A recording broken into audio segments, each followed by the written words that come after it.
broadcast network, AfterBuzz TV. Over 20 million weekly downloads in over 150 countries, and your number one source for after-show entertainment.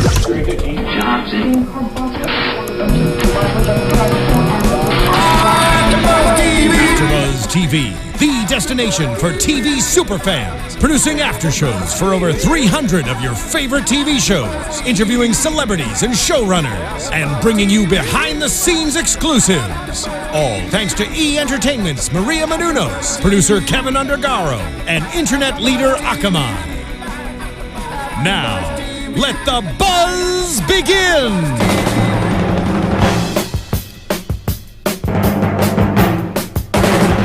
If you get in trouble, bring it home to me. Whether I am near you or across the sea, I will think of I'm sorry, I just had to enjoy Sammy Davis Jr. It's so good. Kevin Undergaro here with my great co-host Mia Mastriani to discuss Bar Rescue, Blowing Royal Smoke. Another amazing episode. Oh my gosh, all I could think of last night when I was watching it, Kevin, was that last week when we were here doing AfterBuzz, you were like, I'm just waiting for another one of those episodes that just has something crazy and those like wacky characters. And I was like, this one delivered. Yes. Well, yes and no. This was a smorgasbord because we had everything. We had the crazy, but then we had the sweetness. I mean, the kid coming in at the end. Are you kidding me? Oh, so it wasn't. You know what I mean? Freak. Yes. I'm talking. Cockroach Man. I'm talking pirates. That's Horse in a Bar. A few seconds in, but even Horse in a Bar had sensitivity because there was a family really in deep distress and deep stage of the disease which they confronted. Mm-hmm. No, I'm talking about the absolute wackadoodles. No matter what you say to them, it's their way or the highway, and their highway is just insane. And then who else? The lady in the Sun. It was in Chicago, the Wonder Bar. Oh yeah. So those to me are but it definitely, we had half of that with the brother to a degree, and definitely enough to get me excited. But I thought the whole episode was amazing and beautiful. And of course, we're gonna break it down. Steven, can you bring me back though the Sammy Davis rendition of Hawaii Five-0 and let that play underneath, get my spirits back up? Yeah, let me load that back up. Yeah, that was just getting me going. I was really enjoying that. You were finding the groove there. Yeah, I'm hot in here too. Let me get him robed. Get comfy. Yep.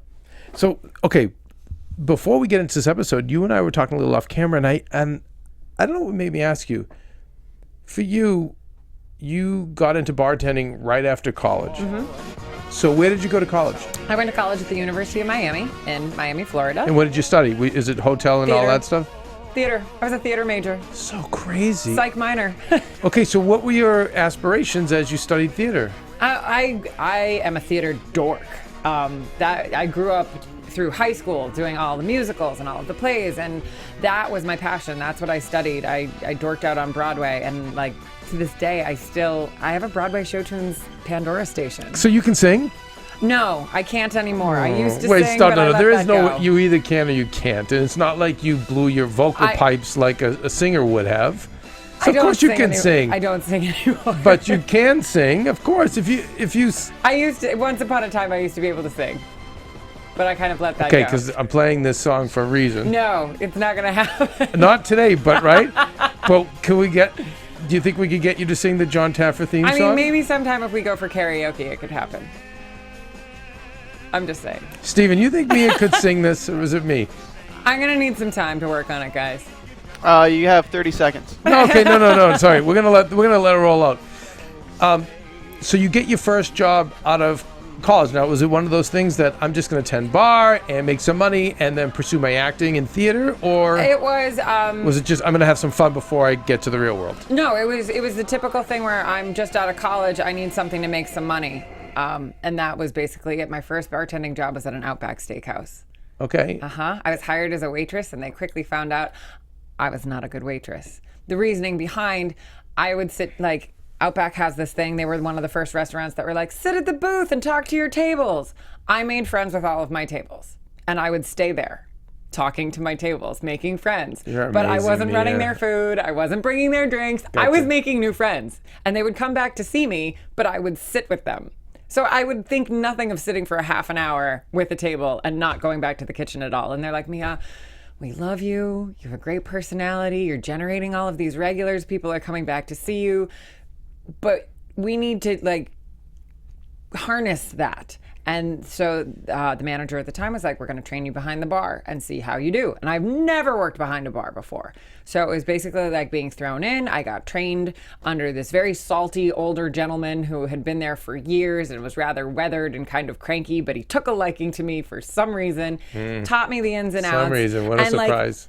Because I was confined to a cage, which is what I refer to as a bar sometimes. It's like, I'm in a cage. I can't leave. The only time I leave is to go and take a break or if you have to run back to the kitchen to get something. So in that cage, I could still be personality and engage with the guests, but I could also multitask.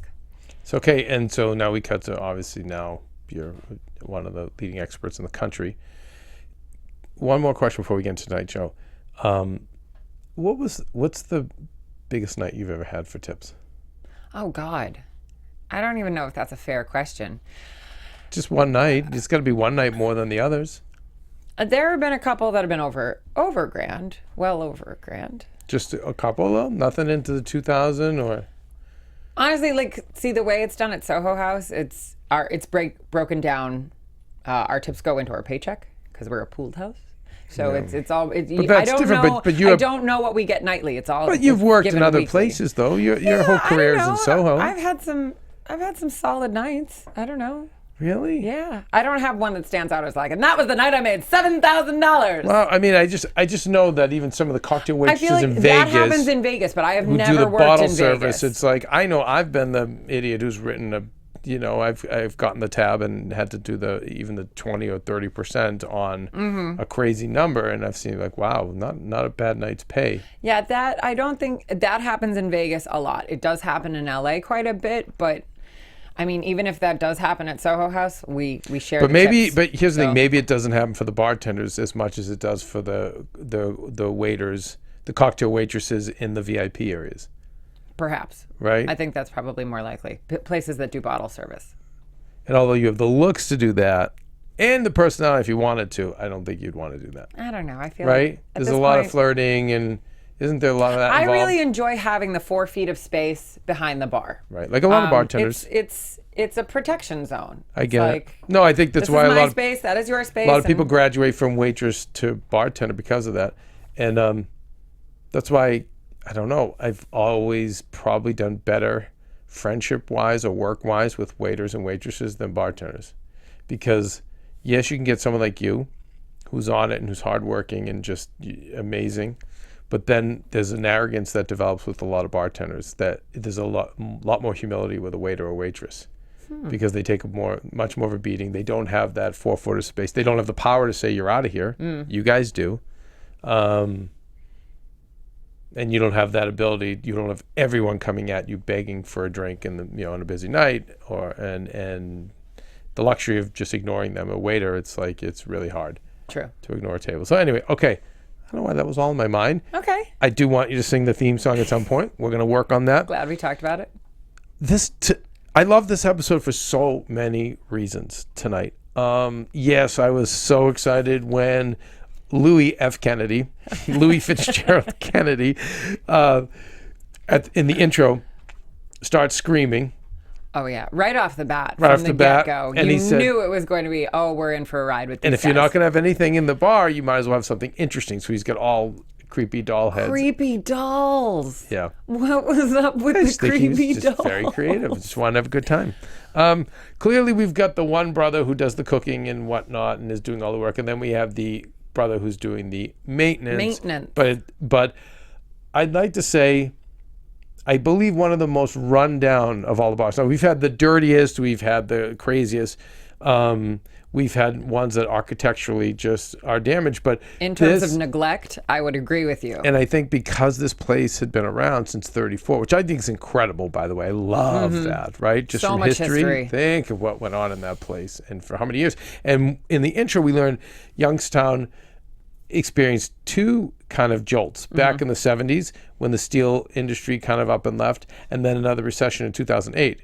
So, but to think of a bar that has taken in all of that life and history. And by the way, by the 70s, it was an old bar. Yeah, exactly. It's crazy. So to me, this was one of the most run down bars that we've ever seen. Mm-hmm. And I loved how they showed the bathrooms, they showed the walls, they showed the seating. Like the crumbling plaster. And I mean, the masking tape that was just over a hole. Because it was run down more than we've seen. We've seen abused. We've seen neglected. This was a place that's, almost 100 years old, and like a lot of, especially old time bars, there's never putting money back into the business. It's you just make money. You make money. You make money. You make money. You serve drinks. You make money, and that's it. But I couldn't wait when I saw it. I was like, oh my God, I so want to fast forward to the ending because I want to see what John does with this place.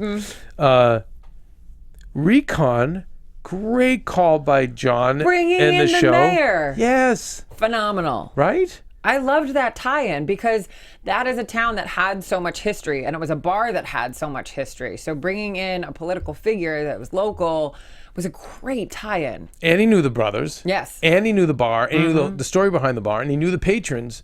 And I felt really good, like, okay, this is when we're not going to fail because we've got history on our side, we've got the mayor on our side, and you're going to have a lot of great morale. And I don't want to jump ahead, but remember last week I talked about, or was it the week before, about bars I've worked at where regulars and staff wanted to come in and paint the place. And you guys like, really?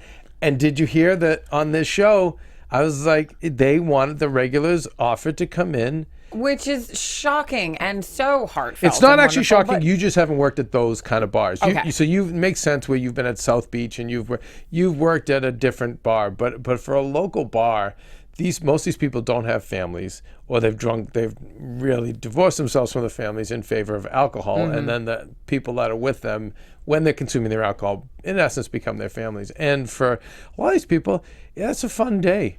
I'm sure it is. It sounded really like a is. marvelous gesture. Like I can imagine a bunch of people coming in, throwing a coat of paint on the wall, and like you'd be more surprised.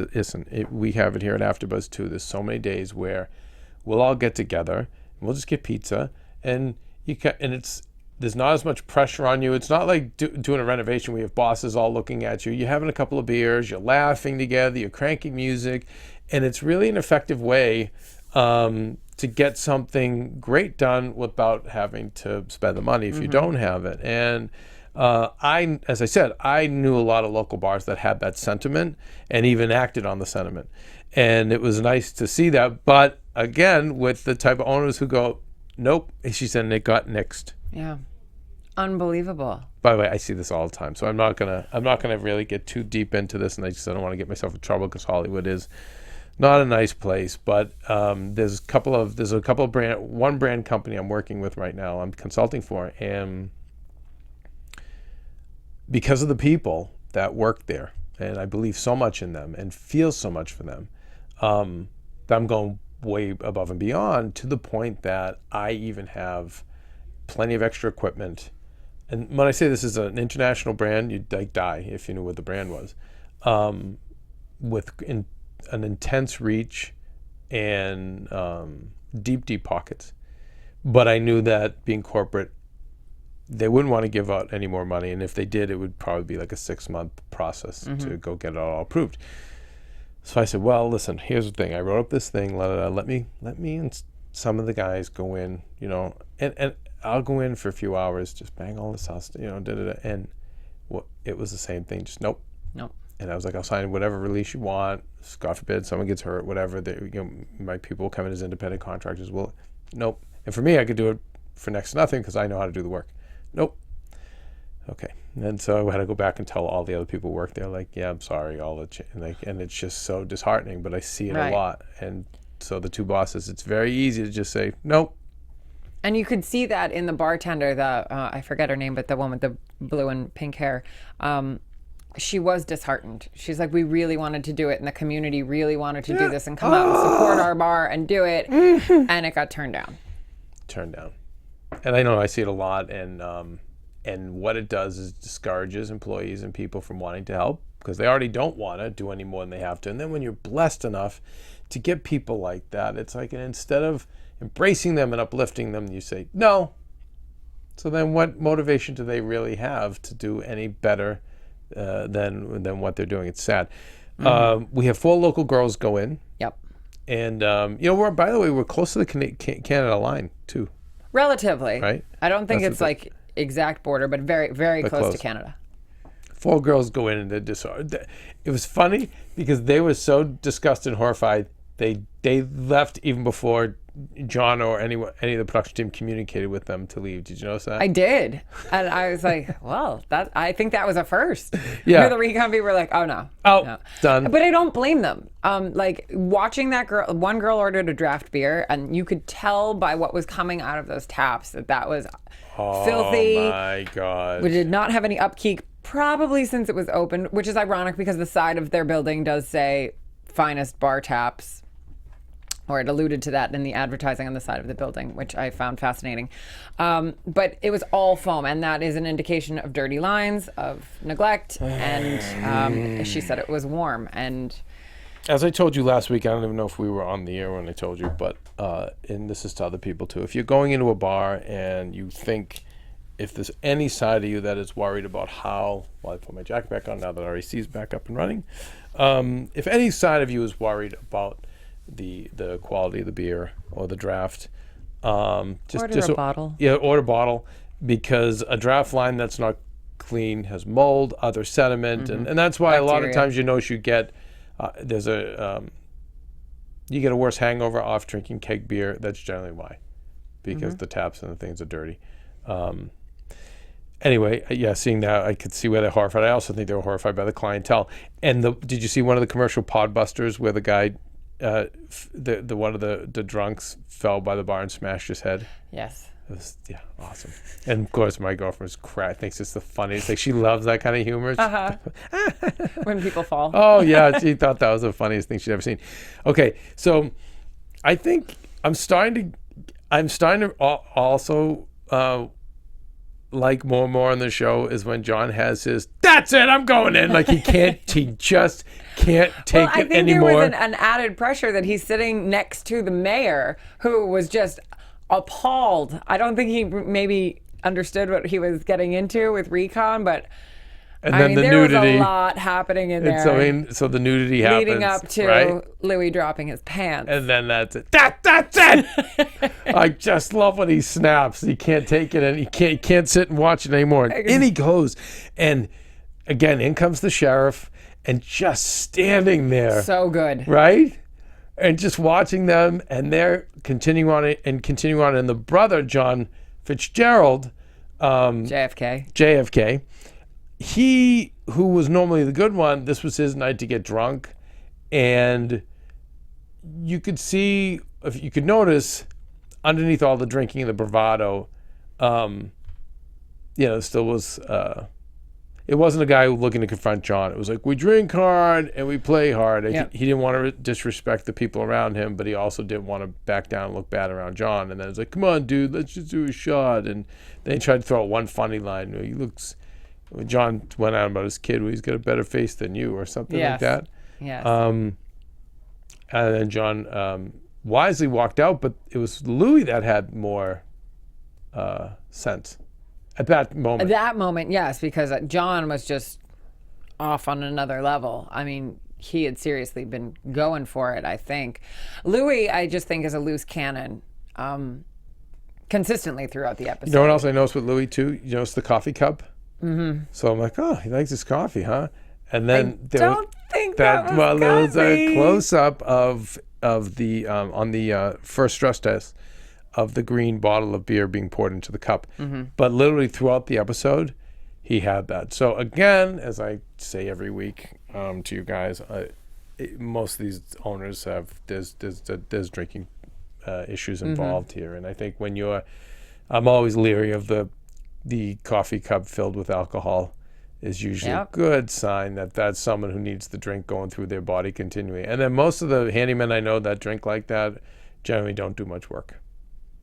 They'll do barely enough which is to why keep a pulse. the maintenance has slipped by the wayside. So, and that night he was able to hold his alcohol, Ben, his brother.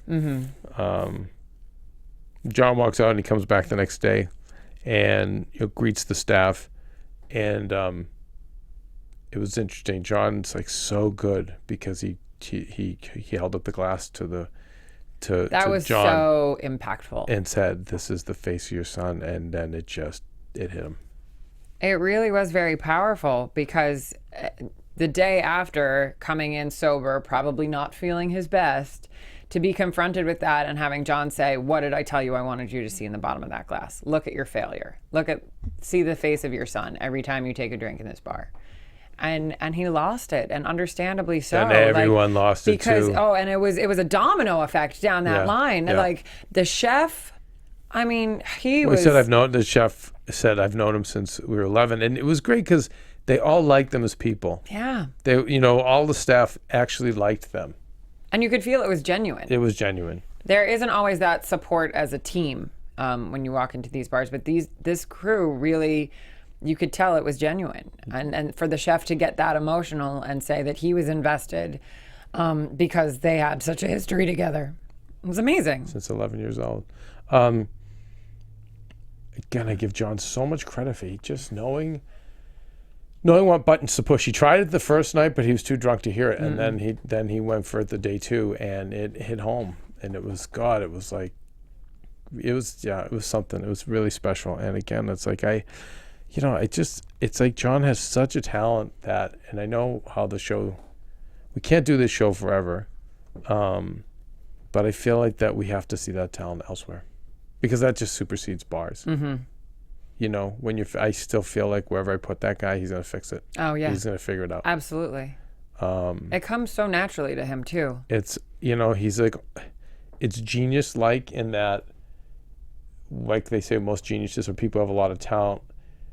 The talent is natural to them, so they're almost unaware of the talent because for them, it's like breathing. So when I'll try to poke into John, it just kind of comes to him. Yeah. And but it's really special. He breaks him down. The staff breaks down, and then come the experts. We have a whiskey expert, Jerry Graham, and I love the barbecue expert, Kevin Bledsoe. We've seen them before, right? Yes. Yeah. Oh, yes. Right. And we understand that we're cooking at home, which is not legal. Oh, so illegal. So, Yeah. I mean, I love the fact that they want to do good barbecue and their excuse is they don't have a smoker, arguably. But rather than adjust to what they do have in their kitchen and make food that is appropriate for the kitchen, no. He cooks it at home, transports it in the trunk of his car, and serves it in his restaurant. You know what? There's an old saying, a friend of mine's dad used to always say, lazy people work the hardest. So I understand that one of those cookers, by the way, I've had those before when in the carny business. We used to have to tow those around all the time to rib cook-offs and to different events. They are expensive, probably $10,000+ and in a community like that, I'm sure someone could pluck that very simply. However, where Brother Boy is supposed to be into the maintenance, what you would simply do is weld some kind of post, and chain wouldn't be enough because they would snip a chain. Mm-hmm. But it could easily be steel welded and with a pin, and you could make it really hard for somebody to have to take that. There is a way to do it, or build a cage, weld a metal cage around it so you can't get in. There's ways to deal with it, and that to spend a little time, money to do that would have been legal and also a lot easier. But it was interesting because the girls didn't really shit talk the ribs, so he was a pretty good rib cooker, smoking them at his house. Everyone said they were great. But it's interesting. Yeah, he had But to go it and is do highly that. illegal because Highly illegal. it cannot be monitored by the health inspectors. No. So we jump into the stress test and we see that Louis we run out of ice because we have no ice machine. That alone is baffling. I mean, if you look at the big picture, I knew from the get-go, as soon as they said, "Oh, we don't have an ice machine," we go out and get it and spend $300 to $400 just to fulfill their ice needs. And like in the middle of service like that, and you saw it in the stress test, they ran out of ice. So someone needed to go get ice, and JFK jumped in his car, drove down the street, bought the ice, brought it back. But that is time that is wasted. That is money that is wasted, rather than just investing in having an ice machine somewhere on property. Right. And again, I know they're relatively expensive, but if you're operating a bar, that's a no-brainer. I think when you can't, I can't say enough about when you're carrying a brother like that. And it seems to me that's what happens. Then you just get discouraged, and he just seems so nice, John, that he won't abandon the brother. He won't, Anyway, I'd love to get John. I'm sure John Taffer would tell us the truth, but I bet you the other brother's probably next to useless. Seems so. And he kept and rather than get involved and jump in and help where he could, he was constantly making excuses, saying, I'll try. I'll try. And then he's running around and of course drinking the whole time and just in the way. And then they threw him behind the bar to help take orders. Yeah. Couldn't even do that. Ran into the kitchen and just kind of dropped the check. And chef called him out and was like, "You need to let us know when you bring in a food order. Like you need to say order up." There was no communication. So then his fix was, well, there's a big crowd here. Let's just start serving shots and beers. And that's when John lost it. Yeah. And it was great how he explained. Rightfully He's so. like, okay, logically speaking, yes, let's do shots and beers. However, what the hell do you think we're here for? Why do we all, why is there's 300 or 400 people that showed up on your property? It's to teach you to renovate the bar and to teach you how to do the business in the correct way. We're not here tonight to satisfy these people with beers and shots. We're here to show. It's a training opportunity. Exercise, right. Obviously, he fails. Miserably. The next day, we have training where he teaches them some good whiskey drinks, and it was interesting because one of Louis' excuses during stress test was, the bar doesn't need complicated drinks. These are too complicated. They just give them shots and beers. The drinks that Jerry was doing were not overly complicated. I think the most involved one had 4 ingredients, which if you're doing two-handed pouring, that's 4 bottles. There you go, and you're done. It's not complicated. It's just that he was unfamiliar. And once Jerry had some time to spend with the bartenders and teach them some interesting drinks, they seemed very receptive to it. And it is all about breathing new life and new energy into this rundown bar that has so much history, and to move beyond what they're currently doing. So, I thought he just proved that point against himself. Yeah, a little bit. I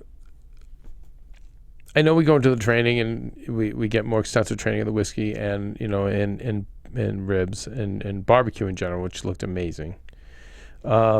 But we finally have a sit down, and it was a quick sit down. It wasn't really long, but it was these guys agreeing to make a couple of tweaks with in their own lives. But I don't know. This is one that feels like an episode where I think John F. Kennedy needed to. I know. Sorry, I'm enjoying doing that. I know it's good. So I think JFK knew he had to step up. He had to be more sober, and I think he really needed help. And I don't mean just help in management. I think he needed help. He needed an army to come in there and renovate the place, do everything John did, and then they would be up and running. And the brother's still just going to sit around there and drink, and eventually the liver will. I agree 100%. The liver will blow out, which is what always happens, at some point.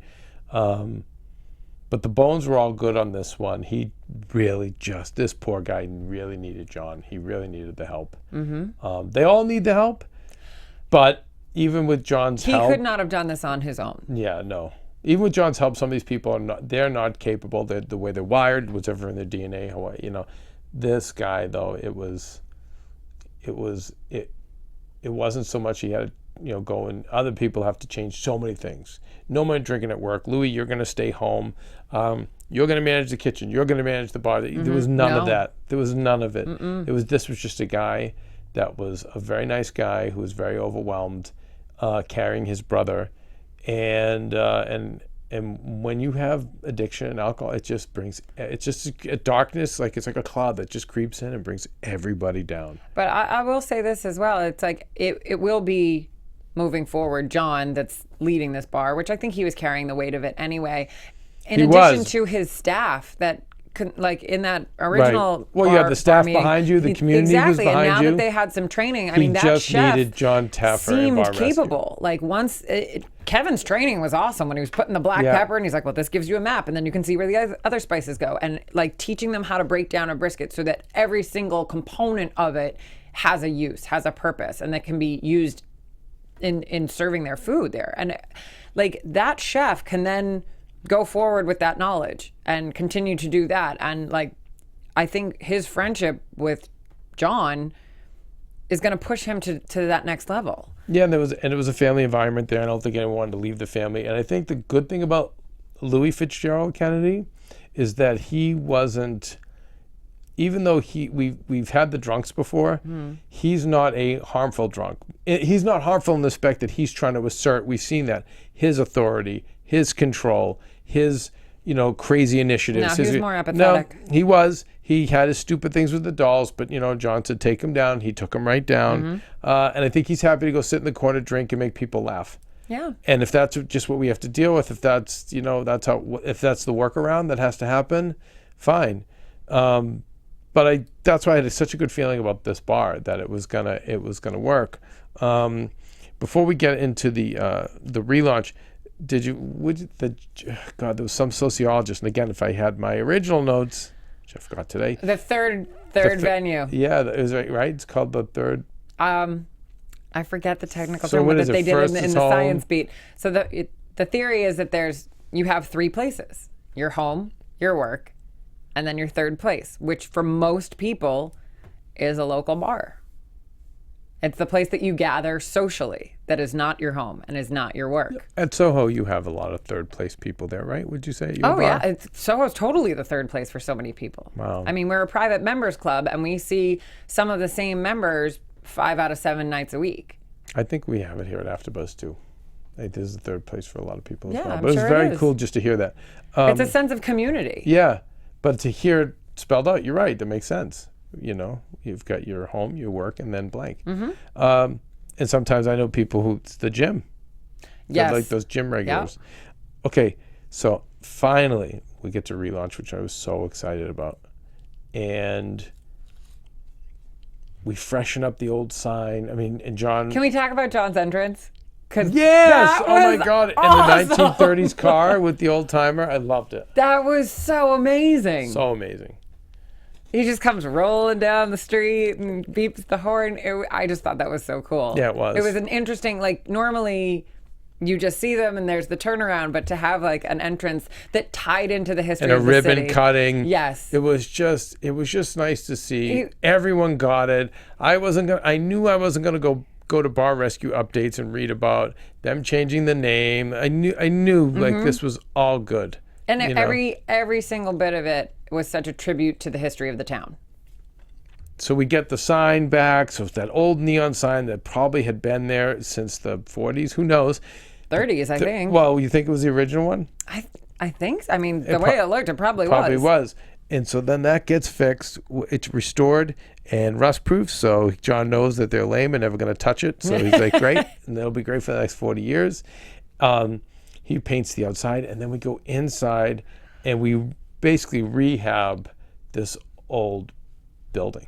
There was so much work that went into this. Yes. And it was beautiful. Beautiful. It wasn't the renovation where you see the flashy lights or the unbelievable features. It was literally a near condemned old place that they just made into a very nice bar/eating establishment. And it still fit the feel of that town. Absolutely. It was 100% approachable. Yes. It was comfortable. It was laid back.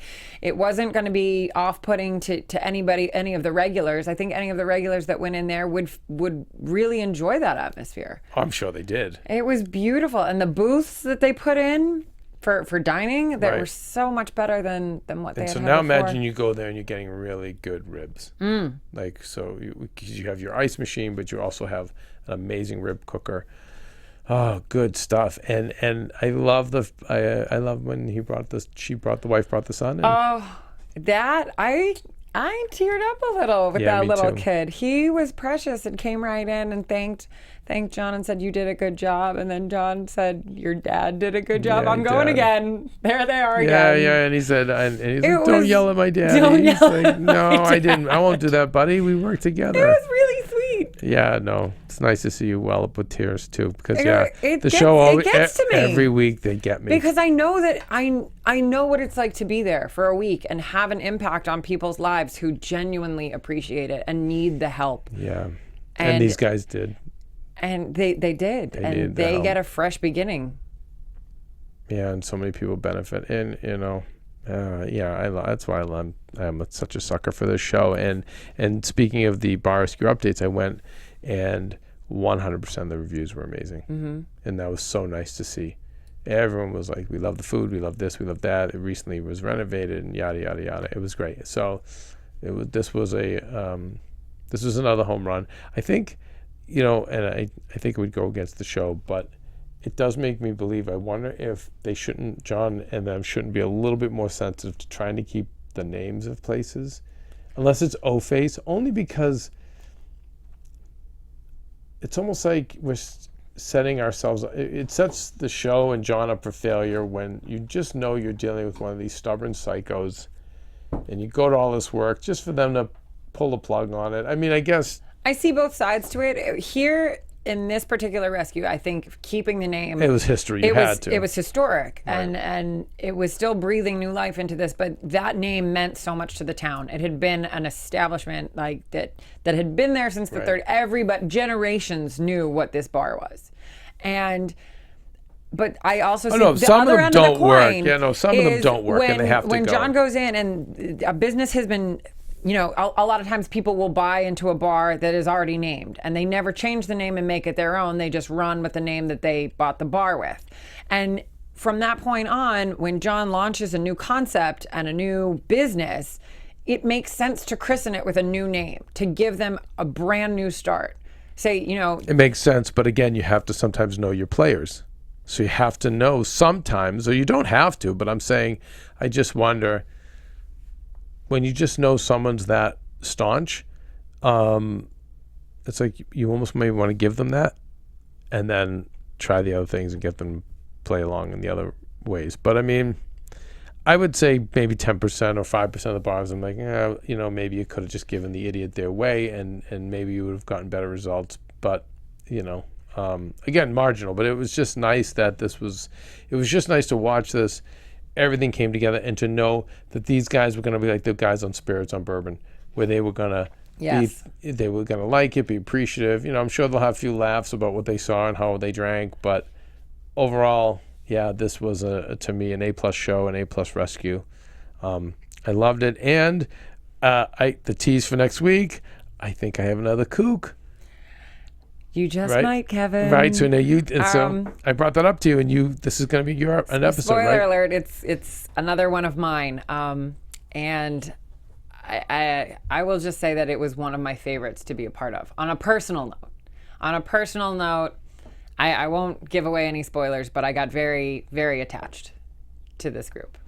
Really? Yep, and we can talk more about it next week. We will, but okay, but I want another Oh, wackadoodle. but it should be a doozy. Good, okay, all right, because he looks like he's a nut job, and I love it. And he is. He is good. I love He mine. will deliver. That's all I like. Okay, all right. So Mia, by the way, shoot, we didn't handle any business today. Sorry trouble. about that. Yeah. Oh well.